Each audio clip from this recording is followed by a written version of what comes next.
They've taken all that away.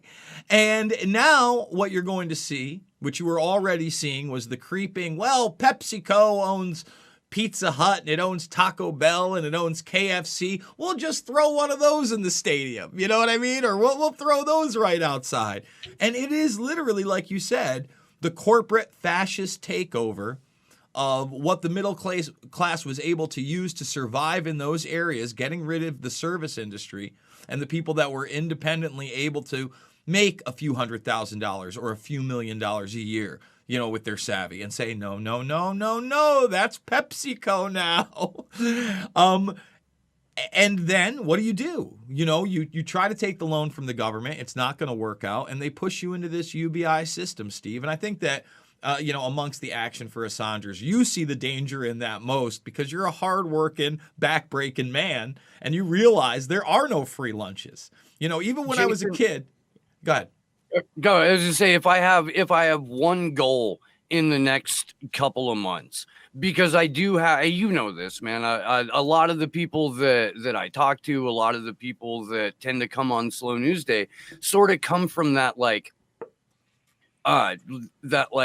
almost like ex-progressive media space. Like they've woken up in the last year or so as to just what a limited hangout that is. Mm-hmm. But they come from that. And because of that, they still have a foot in that UBI camp. And if I do anything over the next couple of months, it's I really want to educate people on the trap that a universal basic income is, what that really means, what that looks like from an authoritarian government with people like Jake Sullivan in it, like Neera Tanden in it. What if Neera Tanden is the head of the Congressional Budget Office, right? Psycho Center for American Progress, United Ibrits, money-backed, Bill Clinton loyalist. Can I share screen on here? Yeah, I think so. I'll send you a picture of Neera Tanden, and maybe you can throw it. It'll take a minute. This will be later. But why don't I just bring her up? You want me to show? Okay, so look up Neera Tanden and Bill Clinton, and then go to images, and you'll see Neera Tanden with this look on her face, staring at Bill Clinton that says, "I want to wear your skin so I can always be close to you." I have it. That's who Neera Tanden is. Yeah, she's in charge of the budget office, and if you want someone with those eyeballs in charge of universal basic income, I mean, you're gonna get it. It's what it does is it takes away any amount of agency or autonomy that you might have in order to make a little bit of your future resultant from your own self-determination. You're a ward of the state completely. And you're capping other people that don't want to be wards of the state. That's the other big problem. People don't realize that. You're literally kneecapping me. Because I don't want their money. Guys, I didn't take the $1,200. I'm not taking the $600. I'm not signing up for government programs. Look, here's the deal, Steve. Like I was getting into, there is no such thing as a free lunch. Let me explain this to people. You know, like a kid would explain it. I grew up poor. So when I was a young kid, I had the lunch card. Okay? I had the lunch card. And by the time I was about 10 years old, and I'd been in numerous fistfights and, you know, having to, you know, defend myself because I'm a poor kid. I'm a target. I have the lunch card. By the time that I moved to upstate New York, one of the things I said, you know, because they tried to sign me up for that, goes, you can sign me up for it. I just won't eat. I just won't eat. I go, I'm not going to get my card. I'm not going to do it. I don't care how many times you send me to the office to talk to somebody or try to get it. I'm like, I'm not going to eat. So you can either figure out a way to give me the $1.25 a day or I'll just not eat. And that's fine. And, you know, there were days I didn't eat. There were days I had the $1.25, but I didn't have to fight as much. That's a consequence. That's a real world consequence. That's in kid level. Now, when you get it to the point of, oh, here's your free lunch, now you got to remember, in order to get all those things, your parents had to sign you up to some kind of social program, okay? There were already things in place that you had to do, A, B, and C, to get there. fill out a form, prove your income. Those were means testing. Yeah, those were basic things now.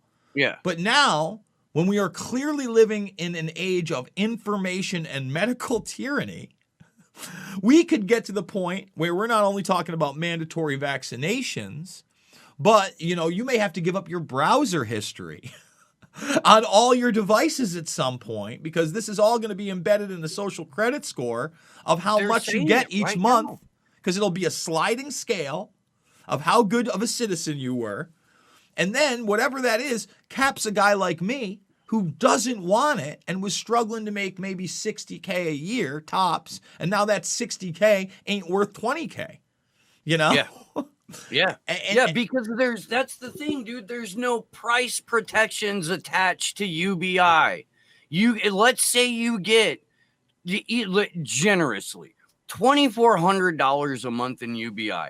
There is nothing stopping your landlord from making your rent $3,000 a month. There's nothing stopping the grocery store from charging $15 for a gallon of milk. There is nothing stopping a clothing manufacturer from tripling the price of jeans. And if there are no legitimate human jobs, what are you going to do? You're going to be a fucking debt slave for the rest of your life. Yes, I'm aware that people are currently debt slaves. Yes, I'm aware of that. Why would you trade one set of chains for another? Why? And not everybody is in that debt slave system. There are people like me that exist, and listen, I get shit for this all the time because I'm sure my actual credit score is awful. I've never checked it. Just so everybody knows, if I can't pay with it for cash, I don't own it. I've never financed anything. I've never had an actual credit card. I have a debit card. So if I can pay for it, I pay for it. If I cannot, I don't. Even when, and I'm probably, for this upcoming project, I'm probably going to have to get a truck because I don't plan on flying. And yes, my Ford Fiesta has been a beast, but I paid for it outright. All right. I put another I think it came to like $5,500 after everything. A car with under 90,000, right? Tuned it up. It's gone 15,000 plus miles since May. That's impressive on a car, you buy for $5,000. There are things you can do. Now, snow, I probably can't handle in that little bad boy. That's why we're talking about a truck. But I set a goal. I put money aside. It wasn't impossible. You know what I mean? I paid for it. I don't have a monthly bill on it. The only thing I have monthly bills on are the services I have to pay for monthly. And more with those, Steve, I run two numbers, this, on my phone. Mm-hmm. And I still probably pay less than half of what people pay for their regular phone program. I run on Mint Mobile, which is T-Mobile, and I run on Unreal, which is AT&T, and I pay for them in 3 to 6 month increments. And I pay about, when it all comes down to it, less than, I think, $35 a month to have both lines. You know? Yeah. And that's just because I want the autonomy. This is something about growing up poor that a lot of people don't get. You take the time to research what you can afford and you make sure you can afford it before you buy it. Just this year, 2020, first time I've ever had a credit card in my life. And it's only because I've been having to fly so much that sometimes it's hard for me to come up with the cash at work on top of having 3 children and paying California rent and California food prices. But I only put on that card what I know I can pay for in full immediately. I've never made payments on this credit card that weren't the sum total of what the bill was because I don't want that shit hanging over me. I don't. When I was 9 years old, you're talking about having the lunch card and all that shit and working for your $1.25 a day. When I was 9 years old, I told my dad, I want a bike. He's like, awesome. Get in the truck. Let's go get you a bike. We get in the truck. He takes me to the Roundtree trailer and signs me up for detasseling corn. That's amazing. See, I got the bike. And I'll see. My big thing was that I had that motivation, right, as a kid, because you want all these things. And when I was about 9 or 10, I saw these paper boys, right? But we're like 45 minutes out from New York City. We're in Dutchess County. My mother is, overprotective anyway. She's a teenage mom, so I think my mom was like 23, 24 when I'm like 9, 10, somewhere around there, maybe even younger. And she's like not having it, wouldn't let me do it. And it was always frustrating. I'm like, well, I can't make any money. I can't make any money. But that, to me, by the time I moved to upstate New York, and I befriended my friend Brett, and all of a sudden, you know, his dad would take me on roofing jobs and electrical jobs and cleanup work and whatever. And, you know, obviously that's a trusted person. That's when, you know, I realized, but even before that, I couldn't wait to grow up. You know, all those guys that you kick back with a bar, your high school buddies, and they just keep talking about the glory days and blah, blah, blah, blah, blah. Well, I could pull out my baseball trophy. It's over here. I was a pretty good ball player. But you know what I never care about? My glory days, guys. I couldn't wait to get out of my house. I couldn't wait to make a living for myself. I couldn't wait to be independent. 100%. Like, don't get me wrong. I've stumbled. I've fallen. We all have. We've all needed help at some point. But the opportunity to make my own life and my own way has been one of the things I think that's kept me young and kept me happy. Because at any point, no matter how shitty everything is, I know I've got my mind, I know I got my mouth, and I know I got my 2 feet, my back, and my arms. And there's some way I can make a living. There's some way I can do it. I can find a way, and I have. And I think people have lost that, you know? Well, and a lot of that has to do with a 50-year war on education, with this transition from textiles and manufacturing to a service-based economy to now a remote workplace-based economy, to where people aren't even physically doing their jobs. Do you know what I mean? Mm-hmm. Like the amount of people that work with their hands now has been reduced drastically. And I'm still one of those people. You know, I mean, my day job is carpentry. I work with my hands every single day. I will probably do that till I die, because it's a great way to supplement, you know, to pay for what I need to do so that I can do the show, so that I can do the activism. That's kind of what makes Slow News Day different from a lot of other channels, is it's not a brand so I can sustain my living. Yeah. Which again, I mean, hopefully one day it is. I don't do the show to change anybody else's mind. I do the show to ease my own mind. It works every time. And if things go particularly well, we can all expect like a 90-minute distraction from our impending doom. Let's hope it's not impending doom, by the way. I'm a very optimistic guy. I'm also a realist.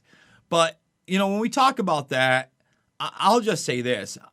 I am never going to be swayed to stop talking about things because I'm worried about my audience leaving. You know, I get criticized all the time. I've got real haters. I've got people that are genuine who I'm willing to have a discussion with. And then I got the trolls that just, they hate that I am able to do this for a living. You know, they can't stand the fact that, you know, I'm able to go live 3 to 7 times a day and, you know, get good interviews and sustain a living. It's not like I'm rich. You know this. I mean, obviously, like, I'll tell you what, it's not easy, you know, going on these trips and dropping $1,000, you know, sometimes that's why I don't do it more often. Like you said, it's, you know, people act like, oh, it's just this much. I'm like, dude, the hotel alone, that's going to run you, you know, for 3 days, 4 days, that's going to run you $400 or $500. If you're in the city, then your parking is $50 a day.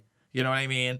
Then you got tolls and gas all the way there. And we haven't even talked about food yet, you know, and it's not like I'm eating a lot, but like when you're said and done and it's all over and you filled the tank, you know, 8 times. I mean, it's a 14-hour drive from Iowa right now. It would be an even greater drive, and even a round trip ticket. You're talking minimum $300 if you're super thrifty, and you could get up to the $600 range. You know, bro, I just booked for DC, and granted, I'm flying out from California, but the difference between coming in on January 2nd and on New Year's Day was $1. It was $1. It was going to be 300 and it was like 388 round trip to fly out on the 2nd. It was 389 to fly out on the 1st. The 2nd will be that Saturday. That's Action for Assange's 18-month anniversary of doing the Free Assange Vigil every week. So, and that's hard to do. Consecutive weeks. Yeah. That's tough. Listen, even with mixed martial mindset, which I've been doing just about the same time, and maybe a little less than 18 months. But even then, there's just some times where I'm on the road or something comes up where I've missed it and we do it later in the week. You guys have killed it. You know, you've continued to have somebody on deck, and props to Sleepy Josh, you know, for always being there. Oh, yeah. Dude, Sleepy I couldn't do anything without my tech ninja. I couldn't. I'm a tech moron. I come out of like writing and carpentry and abstract. I'm not that guy, dude. I'm not. I mean, take a look at me. I don't look like a tech nerd at all.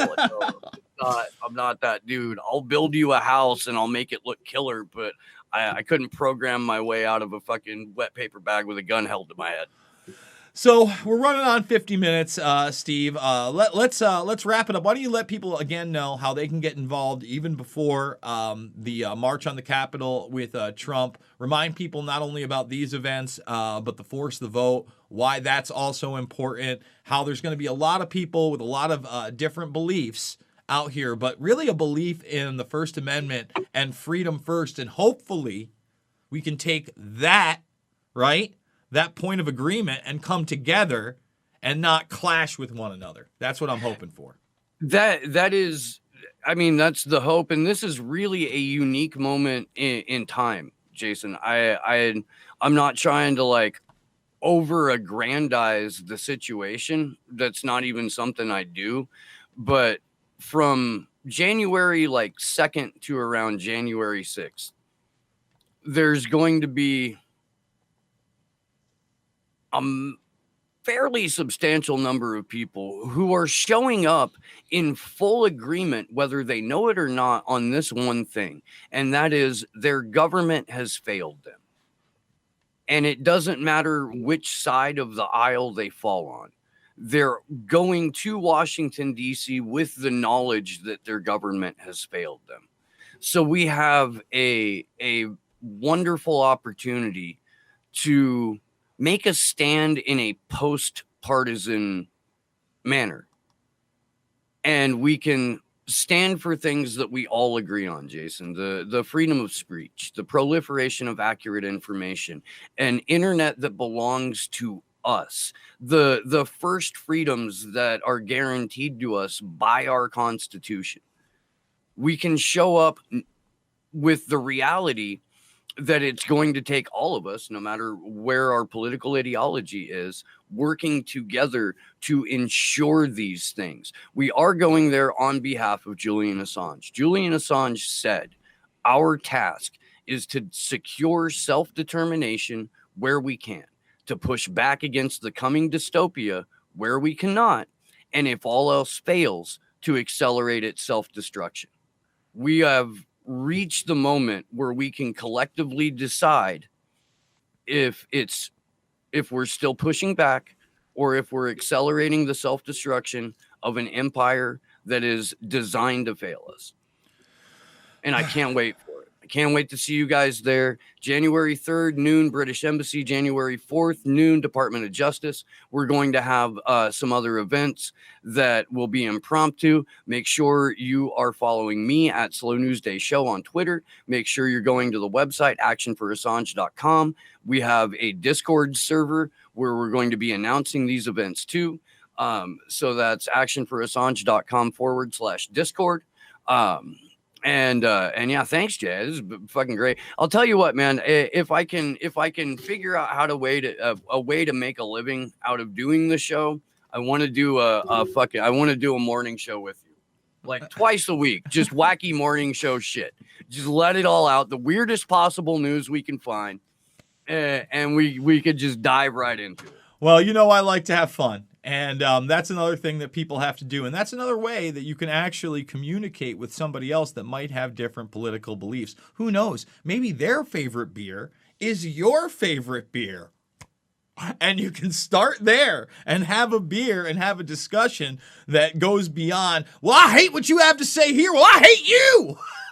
Because at the end of the day, the people at the top, they don't care about any of us. Steve, thank you so much, sir. We will be doing a broadcast, I'm sure, within the next week or so. Hell yeah. All right. Later on, brother. Steve Poikonen, everybody. Slow News Day show. Remember, we're fully demonetized on the YouTube platform. If you're watching this on the replay, $5, $10, $15. Big donors couldn't do it without you. Again, this is how we fund trips to DC and the like. If you are watching this live on Rockfin and for some reason you're not subscribed on YouTube as well, what are you doing? Go over there. Thumbs the video up, subscribe, and share. Check out all the documentary films. Loose Change, Final Cut, Fabled Enemies, Invisible Empire, A New World Order Defined, and Shade the Motion Picture. And if you are watching this on the replay and you didn't catch it live, and I'm wondering why not? This is where I'll be if they deplatform me. 11 a.m., Monday through Friday. Yesterday's is a full exclusive, right? Or did we post yesterday's? I think the 22nd. Yeah, is it the 22nd? Yeah, yes. The 22nd is a full exclusive. So, or is it the 22nd or is it the 21st? Might be the 21st. Right? It's tough for me to remember, but one of them is a full exclusive, and we put it on there. So you can still watch that full exclusive over at Rockfin for free. Again, we're free and live Monday through Friday at 11 a.m. Guys, thank you so much for joining me. I love you, and I'll see you on the flip side.